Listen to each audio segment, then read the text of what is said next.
porque vamos a conversar con una pedagoga que propone y trabaja y se preocupa y ocupa de enriquecer el aprendizaje para promover la inclusión escolar. Por eso vamos a hablar de esto. ¿Esto se cumple en el sistema educativo? Y qué mejor que hablar con una experta, escritora, pedagoga. Coral Elizondo, ¿estás ahí? Sí, estoy aquí, Reina. Coral, qué lindo encontrarte a través de las nuevas tecnologías y poder cruzar el mundo del otro lado. Es muy exacto. Muy emocionante, sí. Coral. Y bueno, un gusto en conocerte así, porque es una forma de conocerte a través de la palabra, que para mí es muy importante. Y bueno, primero decirte que hoy estás libre, porque normalmente los sábados estás de jornada en jornada, recorres España. Sí, mira, acabo de venir, ayer llegué de Guatemala, he estado toda la semana en Guatemala trabajando, haciendo capacitaciones también, y sí, los sábados los aprovecho también para dar formación aquí en España a los docentes y a las familias. Ajá. Bueno, aquí el programa en completo, PAN Periodismo a Mano, de Buenos Aires, Argentina, te da la bienvenida, y todos los oyentes también. Hay mucha gente, muchas gracias. Hay muchos docentes escuchando, te quiero avisar, porque yo aparte soy docente y he abierto esto y tenía un miedo de no poder comunicarme y viste, y hay gente esperando y escuchando, y también hay muchas mamás que también son docentes o no, que tienen por ahí hijos con alguna dificultad de aprendizaje, alguna discapacidad, y también están muy atentos a todo lo que es esto de la inclusión escolar. Y acá va la primera pregunta. Te quería contar que acá en la Argentina primero es obligatorio recibir a todos los chicos en escuelas comunes desde hace un par de años, pero que ahora está, como el viento de cambio, está, digamos, moviendo cosas, ¿no? Pero, obviamente, entendemos que esto de ser obligatorio es como un buen comienzo nada más, ¿no? Exacto. Es integrarlo a un espacio educativo, a un lugar, ¿no? A una escuela, a la parte física de la escuela. Sabemos que no alcanza, y más los padres saben que no alcanza. ¿En dónde hay que poner el foco, Coral, para generar un debate real, auténtico, en torno a la inclusión escolar y a esto de generar una nueva mirada hacia la diversidad? Pues mira, Reina, el que tú en vuestro país haya una normativa desde hace 2 años que os diga que todo el alumnado tiene que estar en escuelas comunes, es, como tú dices, un paso. Pero con eso garantizamos solo el derecho a la educación, no en la educación. El derecho en la educación sería garantizar a todos los niños y a todas las niñas una educación de calidad y una educación en igualdad de oportunidades, que es lo que tú has dicho también al principio. Uh-huh. El foco lo tenemos que poner precisamente en eso, en ser conscientes de que estos niños y estas niñas que están con nosotros ahora en los centros educativos tienen derecho a recibir una educación en las mismas condiciones que los demás, una educación de calidad para que luego puedan salir pues con su título, egresados, y que reciban el título y tener una vida digna, una calidad de vida como la tenemos todas las personas, ¿no? Uh-huh. Porque si no, estamos utilizando el derecho a la educación, que en realidad es una palanca de cambio, ¿no? O una llave que abre puertas a todos los derechos, pero si solo garantizamos el derecho a la educación, si solo nos quedamos ahí y estos niños y estas niñas no reciben una educación de calidad, lo que hacemos es cerrarle las puertas a un futuro digno.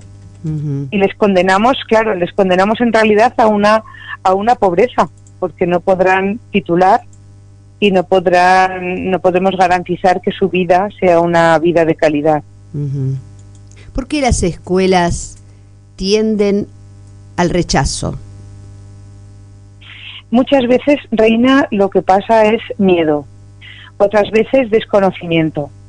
Hace falta, mira, normalmente los docentes lo que hacemos es nos movemos en una zona de confort, en una zona donde nos sentimos seguros, hacemos lo que hemos hecho siempre, y muchas veces las cosas que hacemos están mal hechas, porque hemos normalizado cosas que no son normales. Es decir, hemos normalizado que haya niños y niñas que no estén en el aula. Hemos normalizado que a determinados niños y niñas les exijamos menos o tengan que tener intervenciones diferentes que a los demás. Hemos normalizado la segregación y hemos normalizado injusticias. Entonces, cuando tú ves normal esas cosas, te parece anormal o diferente, pues el que puedan estar en el aula. Entonces, muchas veces es precisamente eso, ¿no? Esto no es normal, nunca ha estado aquí estos niños y niñas, con lo cual yo lo rechazo. Y otras veces es cómo voy a atender a 22 niños y a este niño o a esta niña de más, ¿no? Claro.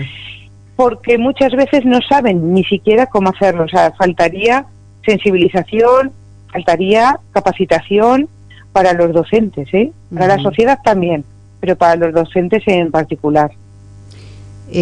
¿Cómo hace una maestra o una profesora, una docente que sí tiene y abrió su sensibilidad a esto de la mirada inclusiva auténtica, ¿no? Porque después te voy a preguntar sobre la mirada inclusiva no auténtica, después vamos a hablar un cachito de eso también. ¿Cómo hace una maestra que sí es integradora e inclusiva más que integradora, ¿no? Sí. Para poder trabajar en una escuela que por ahí sí se dice inclusiva, pero que no colabora con ella a la hora de, por ejemplo, hacer adecuaciones, cambiar el currículum o tomar estrategias y actividades que por ahí la escuela aún se resiste? ¿Cómo hace esa maestra que sí tiene ganas de trabajar y de cambiar las cosas?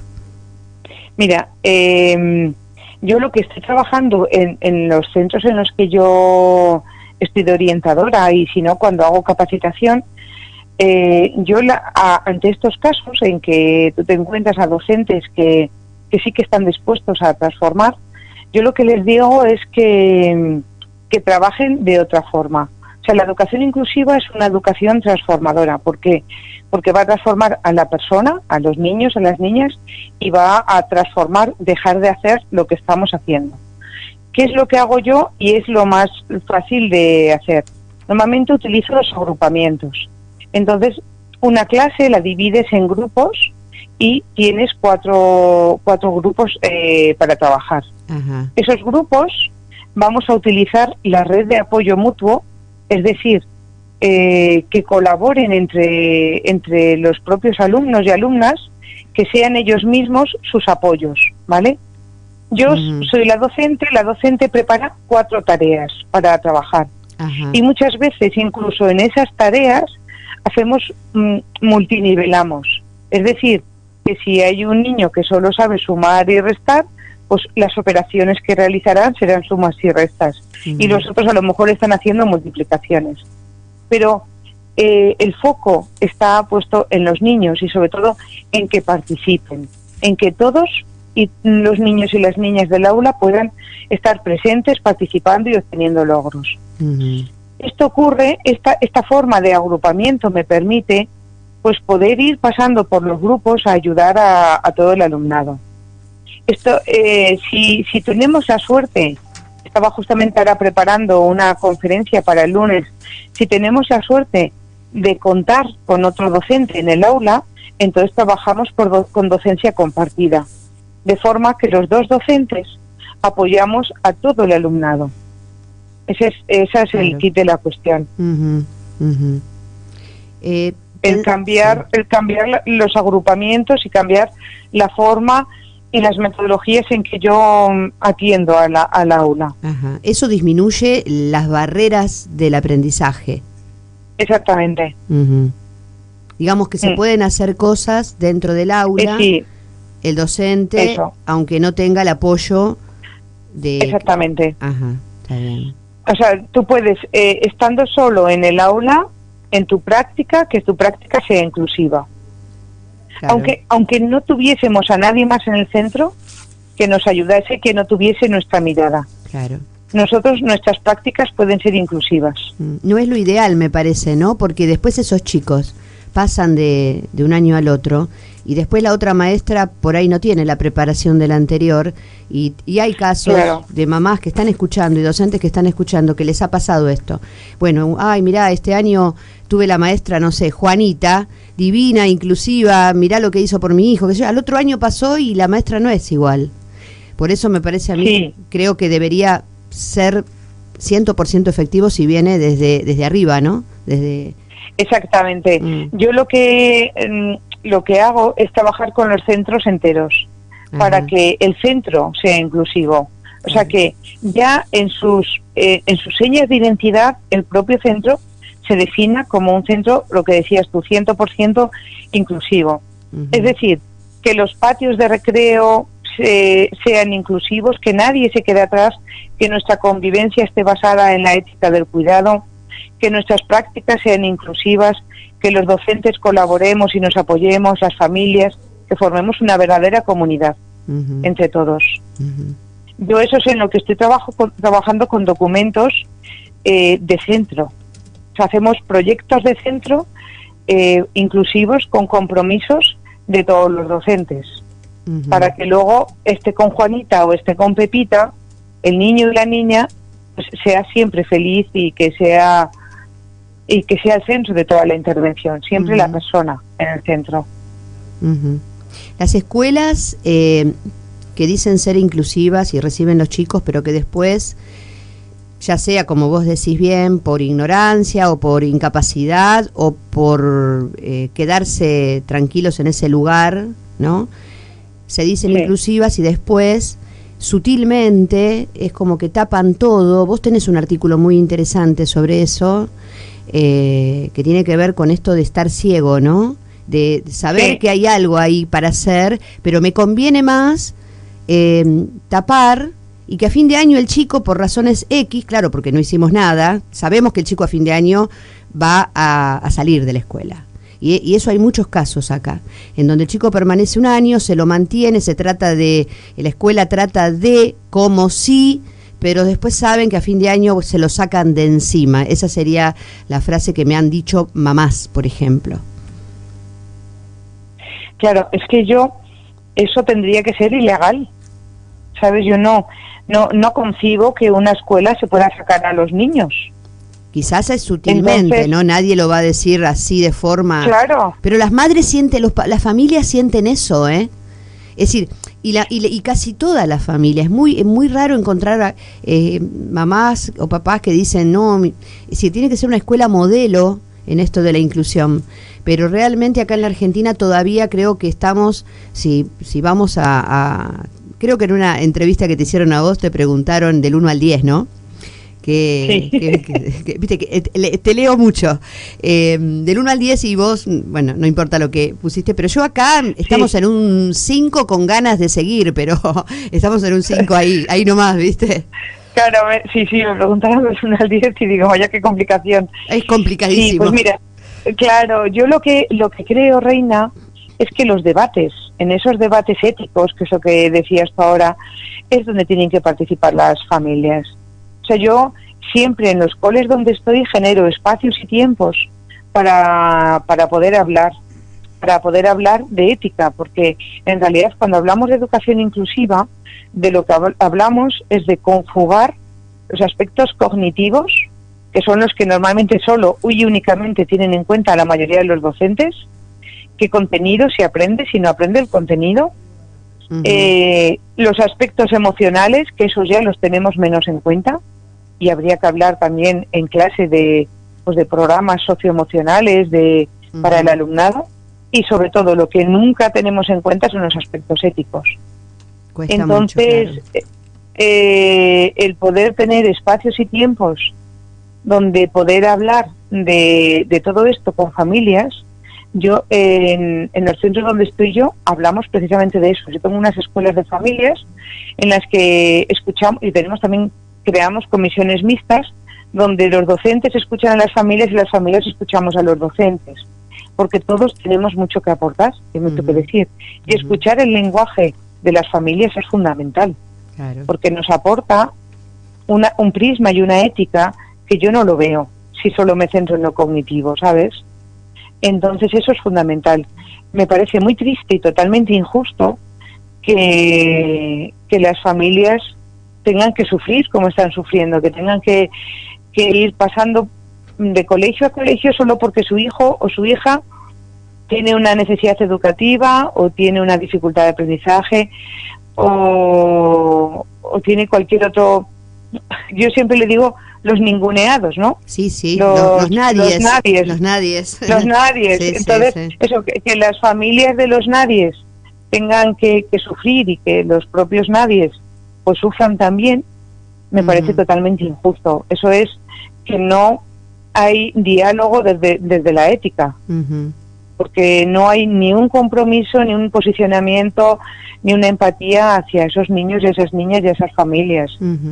Entonces eso tendría que estar, totalmente penalizado. No tendríamos que depender de la suerte de que me toque Juanita. Claro. ¿No? También, aunque esa es la realidad. También, sí, es la realidad. También haciendo una defensa, digamos así, de los docentes nuestros argentinos, que muchos trabajan muchas horas, 2 turnos y ganando poco. No sé allá en España qué gana un maestro, si está acorde a tener un sueldo, por ejemplo, como un político. Acá, por ejemplo, el docente gana en relación con un político, no sé, no te puedo decir cuánto, pero es poquitísimo. Entonces, en comparación siempre con otras profesiones, ¿no? Y otros cargos, especialmente hablo de los políticos.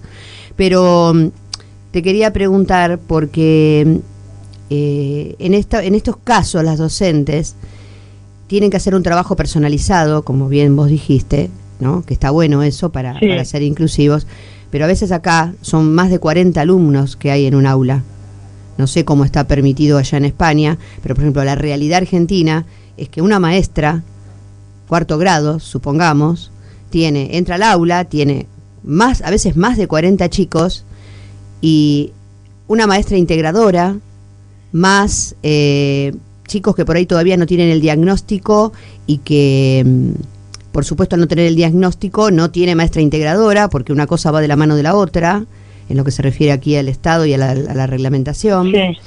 Y entonces vos encontrás a una maestra que también tiene un entorno discapacitante, y parafraseando un poco como hablas vos, ¿no? Esa frase de el entorno es el que discapacita. Sí. Y aparte de discapacitar al más vulnerable, que es el niño, también discapacita a la persona que tendría que estar a cargo de eliminar esas barreras. Entonces nos encontramos no solamente con niños que están con barreras en el aprendizaje, sino con maestras también que tienen barreras para lograr una inclusión verdadera. No, desde luego si es así la realidad. O sea, no es lo mismo trabajar nosotros aquí en España. Tenemos unas ratios que en primaria que pueden estar pues alrededor de los 25 como máximo, concretamente en Aragón, donde estoy yo, bueno, pues está en 21, aunque sí que es verdad que hay clases que tienen 25, 26. Claro, y el poder contar con otra docente que, aunque sean pocas horas, pues siempre, claro, el contexto y el entorno es totalmente distinto. O sea, yo siempre digo que la educación inclusiva es verdad que también es estar disponible y tener ganas de estar preparado para cambiar, pero desde luego los contextos influyen muchísimo, incluso que igual que nos puede favorecer, nos puede discapacitar. Entonces no es lo mismo una profesora sola con 40 alumnos a una profesora con la mitad. Claro. Pero yo aún así sí que invitaría a las docentes a cambiar, ya no la mirada, por supuesto, a cambiar las metodologías. Porque cuando tú utilizas una metodología tradicional que está basada en que soy yo, la docente, la única que hablo, pues no puedo favorecer el diálogo, porque yo soy la única que hablo. Entonces yo hablo, explico, puedo decir, si no lo habéis entendido lo vuelvo a explicar, pero luego ya les digo que hagan ejercicios. Hacen ejercicios y al día siguiente o a los días hacemos el examen, con lo cual la dinámica siempre es igual. Es una explicación por parte del docente, donde hay muy pocas interacciones dialógicas, y luego ejercicios individuales. Entonces, simplemente cambiando el agrupamiento y que trabajasen de 2 en 2, ¿vale? Poner a los alumnos por parejas para que ellos puedan realizar, pues digamos, una tutoría entre iguales, que se apoyen unos a otros. Entonces les das más autonomía, y esos ejercicios que tú habías dicho que iban a hacer de 1 en 1, pues que lo hagan de 2 en 2 y que se ayuden incluso entre ellos. Claro, o que hagan dictados por parejas, o problemas de matemáticas por parejas, un trabajo o que puedan leer por parejas. Claro. Exactamente. Entonces, si al principio nos asusta, porque pasar de una instrucción muy guiada y muy dirigida, individualizada, a lo mejor a trabajar por grupos nos puede asustar, el paso intermedio sería que trabajasen colaborativamente los niños y las niñas de 2 en 2, ¿sabes? Entonces, sí, eso, siempre hay como unos pasos intermedios que a lo mejor nos podrían ayudar. Perfecto. Aparte te quería preguntar, porque lo que sí hay mucha movida en casi todas las escuelas, o por lo menos hay un rum se llama acá, ¿viste? A ver, hay un rum dando vuelta muy importante. Hay cursos y jornadas y capacitaciones, ¿no? Eso es verdad, hay muchísimas. Muchas sí, maestras se están sumando a esas jornadas y a esos postítulos. Y se habla mucho y se explica mucho, y aparte se hacen prácticas de el diseño universal de aprendizaje, que es, digamos, el eje de la educación inclusiva, ¿no es cierto, Coral? Sí. Es el enfoque en el que, el modelo en el que lo utilizamos para personalizar la educación. Bien. Sí. Entonces, pero claro, hay mucha formación, mucha capacitación sobre ese tema, pero a veces es muy teórico. Claro. Entonces después a los docentes les cuesta llevarlo a la práctica. Claro, sí. Claro. Sí. Hay que ir a lo práctico. Claro, mira, te voy a contar, por ejemplo, pues algo que hacía yo el otro día en uno de los colegios, ¿vale? Sí. Estaban trabajando por parejas y estaban haciendo dictado por parejas. Entonces siempre hay niños o niñas que tienen, bueno, pues que llevan otro nivel. En este caso eran 2 niñas, una con desconocimiento del idioma y otra pues con sus dificultades, que tenían un nivel inferior al de la clase. Entonces nosotros teníamos, imagínate, unos dictados así en folios recortados como si fuesen tiras de papel, y los dictados estaban numerados, el 1, el 2, el 3. Entonces tú los nivelas. El nivel 1 es muchísimo más facilito que el 2, que el 3, ¿sabes? Van en orden de dificultad. Entonces estas 2 niñas estaban haciendo el dictado número 1, pero si ellas estaban en tercero, estaban haciendo el dictado número 1 de segundo. Pero nadie lo sabía, porque todos estaban trabajando por parejas, claro, y todos estaban haciendo dictados. Pero a ellas les hicimos, ese era el ajuste, eso era lo que ellas necesitaban. Claro. No un dictado que la profesora dicta a los 40 en voz alta y que todos escriben, unos más deprisa, otros más despacio, sino que una niña se lo leía a la otra y escribía. Y a la vez que lo leía, claro, estaba, pues claro, trabajando también competencias lectoras. Y aparte estaba interactuando, que es entretenido. Claro, claro, es entretenido. Súper entretenido, les gusta muchísimo más que se lo dice la profesora. Claro. Porque además así no se pierden nunca. Y luego cuando una la había escrito, pues su compañera se lo dictaba. Cuando las 2 ya tenían el dictado hecho, lo ponían en el medio, se cambiaban los cuadernos y se lo corregían, cada una corregía el cuaderno de la otra. Y con un lapicero o con un bolígrafo iban escribiendo las faltas de ortografía. Estaban trabajando también la atención. Claro. Porque se estaban fijando mucho. Ya no es que el cuaderno, el dictado lo corrige la profesora, es que lo estaban corrigiendo ellas. Entonces trabajas más competencias y trabajas de una forma mucho más motivadora, y eso es trabajar con DUA. Por ejemplo, eso es Eso es hacer el diseño universal para el aprendizaje. Muy buen ejemplo nos has brindado, muy bueno. Por último, te quiero preguntar qué dice la neurociencia en todo esto de la diversidad y de la inclusión. Pues mira, la neurociencia nos dice que todos somos diversos. Eso es lo primero, nos dice que nuestros cerebros son únicos. Y entonces yo en mi clase, si tengo 40 alumnas o alumnos, tengo 40 cerebros diferentes. Unos tendrán un estilo de aprendizaje, unos serán más rápidos, otros más lentos, con unas velocidades de procesamiento diferentes, con unas memorias diferentes, con unos estilos de aprendizaje diferentes. Entonces el diseño universal para el aprendizaje, que está basado en estudios del cerebro, lo que nos dice es que primero tenemos que motivar. Entonces tenemos que motivar a todo el alumnado. Si mis clases son tradicionales, hay muy poca motivación. Si yo digo abrir el libro por la página 7 y hacer los ejercicios, allí hay muy poca motivación. Si la neurociencia nos dice también que el diseño universal para el aprendizaje basado en la neurociencia nos dice que tenemos que ofrecer la información para que llegue a todos los niños y niñas, porque los cerebros son únicos.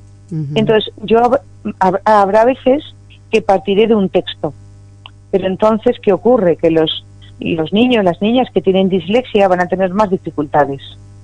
Otras veces partiré de un dibujo, claro. Otras veces partiré de algo manipulativo, otras veces haré un gráfico de matemáticas y a partir de ese gráfico interpretaremos. Es decir, el diseño universal para el aprendizaje lo que me dice es, como la neurociencia sabemos que los cerebros son únicos, tú tienes que ofrecer la información para que llegue a todos esos cerebros que tienes tú en tu clase. Y a la vez tienes que permitir que cada uno de esos cerebros, de esos niños, de esas niñas, te ofrezcan la información por distintos canales. Entonces, no siempre que sea por escrito, que es lo que hacemos en las aulas, porque entonces los niños que tienen trastorno específico del lenguaje, o los que tienen problemas de escritura, o los que tienen problemas de lectura, es a los que estoy siempre penalizando. Permite que te lo digan de forma oral o que te lo cuenten de otras formas, que te hagan el visual thinking, es con dibujos, tú me cuentas la información. Y eso es lo que nos dice el diseño universal del aprendizaje, basado en los estudios y en los avances que hay de la neurociencia en este siglo. Muy, muy bueno, muy interesante. Te estoy escuchando muy atentamente, por eso no te interrumpo. Sí, sinceramente, me encanta escucharte y hablar de estos temas. ¿Qué les dirías? Pues estoy tratando de pensar en todos los involucrados, ¿viste? La parte de la escuela, los docentes, los niños, la familia. ¿Qué les dirías en este momento a las mamás? Y digo mamás porque acá en la Argentina, no sé en España, pero me parece que es parecido. Quizás son las mamás las que estamos más con los niños, más tiempo, llevándolos a la escuela, a pesar de que ahora las mamás también trabajan, ¿no? Pero bueno, a las familias, en especial a las mamás, que están por ahí con un niño que tiene alguna dificultad en el aprendizaje, que puede ser leve o puede ser un poco más grave, o alguna discapacidad también intelectual o cognitiva o motriz, bueno, que están pasando por estos momentos. ¿Qué mensaje les darías vos a ellos? Pues mira, yo a las mamás les diría que yo tengo muchas mamás, amigas, entonces que se junten, que se asocien para no estar solas. Es una pena que hablar de educación inclusiva, que es hablar de derechos humanos y sobre todo de justicia social, que se malinterprete, que la justicia sea ir a los tribunales para conseguir lo que es justo, ¿vale? Yo tengo muchas mamás que están asociadas y que se forman. Las propias familias reciben capacitación para poder ir a los centros y exigirla, claro, porque es un derecho. Porque la educación inclusiva es un derecho reconocido. Argentina, igual que España y otros muchos países, firmaron en el año 2008 la Convención de los Derechos de las Personas con Discapacidad. Y allí en el artículo 24 dice que la educación inclusiva es un derecho, pero es un derecho a recibir una educación inclusiva, equitativa y de calidad. Es decir, el derecho a la educación y el derecho en la educación. O sea, las familias tienen que exigir que a sus niños no los están dejando pues con cuadernitos o ahí pintando o haciendo puzzles en la clase solo, sino que están recibiendo una educación de calidad, y para eso las familias tienen que estar pues capacitadas y formadas y preparadas. Y a los docentes, y desde luego ofrecerse también las familias a participar, porque hay una dinámica, bueno, no es una metodología, es un agrupamiento. ¿Te acuerdas que te he dicho yo hacer grupos de 6 alumnos para trabajar de 6 en 6? Que es la primera propuesta que te he dicho. Pues si a esos grupos, sentaditos en cada uno de esos grupos, tienes un adulto, que pueden ser las familias, lo que tienes es pues 5 adultos o 6 dentro del aula. Y eso se llaman grupos interactivos. Si lo busquéis en internet. Entonces, aquí en España, en muchos centros estamos trabajando ya con grupos interactivos. Es decir, si tú tienes 24 alumnos, divides la clase en 4 grupos, 6 niños y niñas en cada grupo, 6 por 4, 24. Un voluntario en cada mesa, 4 voluntarios. Y la tutora, la profesora, la maestra, que está para ayudar a todos los equipos. Entonces, en cada una de esas mesas tienen que hacer una tarea diferente, de forma que a los 15 minutos los niños y las niñas cambian de mesa, el voluntario no se levanta, sigue sentado, y los niños cambian 4 veces en una hora, hacen 4 tareas diferentes. En una pueden hacer problemas de matemáticas, en otra pueden hacer operaciones de matemáticas, y siempre tienen un adulto que les va fomentando las interacciones dialógicas, que les invita, venga, a ver, no nos vamos a distraer, vamos a hacer esto, ¿qué es lo que tenemos que hacer? Y esta forma de trabajar, si las familias se prestasen voluntarias para ir, pues sería una maravilla. Entonces eso le diría a las familias, le diría a las familias, que se formasen, que se enterasen de sus derechos, pero también que participasen. Yo creo que la palabra clave es participar, que vayamos todos colaborando juntos.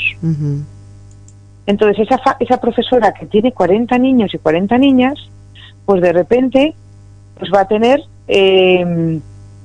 pues a lo mejor 8 voluntarios, ¿no? Porque si con 24 tenemos 4, pues va a tener 8 personas adultas para estar trabajando con ella en el aula.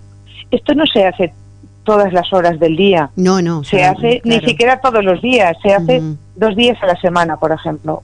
Puedes empezar con 1. Y normalmente se hace en las áreas instrumentales, en matemáticas y en lenguas. En áreas que hay que mecanizar mucho para hacer operaciones, para escribir sin faltas, para leer, para hacer dictados.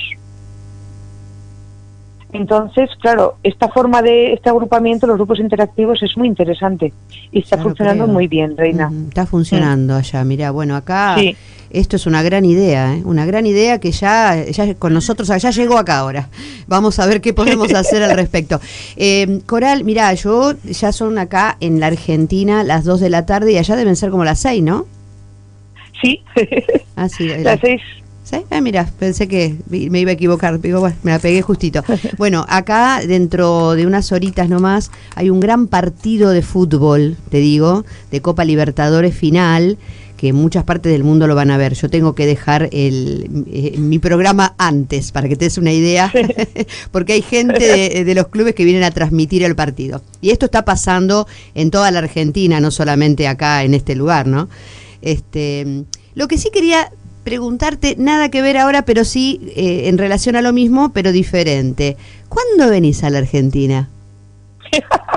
Te reís. Pues mira, ¿Qué hay que hacer? A ver, ¿por dónde me tengo que mover? A ver, vamos. Yo estoy en algo de educación, Vamos tomando nota. Claro, acá tengo la secretaria que ya está tomando nota. En contacto estamos. Acá necesitamos. Hay muchas, sinceramente hay muchas especialistas, como por ejemplo Norma Filidoro, te tiro un nombre, es una experta en educación y educación inclusiva también. Realmente ha hablado mucho de estos temas y de hecho en los cursos y jornadas ella participa también bastante. es una eminencia. No, hay otras, pero bueno, a mí se me vino a la mente ahora Norma Filidoro. Pero bueno, que vengas vos a dar alguna especialización, claro, eso merece también que desde aquí, desde el Estado argentino, también te vayan a buscar, ¿no? Y que te ofrezcan un espacio y un lugar. Yo entiendo eso, pero bueno. Claro, pues mira, ya se han puesto en contacto conmigo, ¿eh? ¿Ah, sí? Para que vaya, sí, en el mes de julio. Ah, pero esto es una gran primicia. Me parece que no lo sabe. Yo creo que no lo sabe el sistema educativo esto, ¿eh? No. En el mes de julio del 2019. ¿El Ministerio de Educación fue? ¿Quién te...? Bueno, pues el otro día estuve con el Ministerio de Educación, concretamente, y ellos quieren que vaya en junio. Entonces lo que haré es juntar las dos, claro. El viaje, claro, para poder ir solo claro. en una vez. No voy a estar viajando con los claro, lejos que lógico. Pero bueno, sí. En el 2019 seguro. Bueno, ¿y yo te puedo comprometer a que vengas a la radio o es mucho pedir? Hombre, yo, Reina, encantada, estaré encantada. Ay, bueno, si bueno. nos conocemos.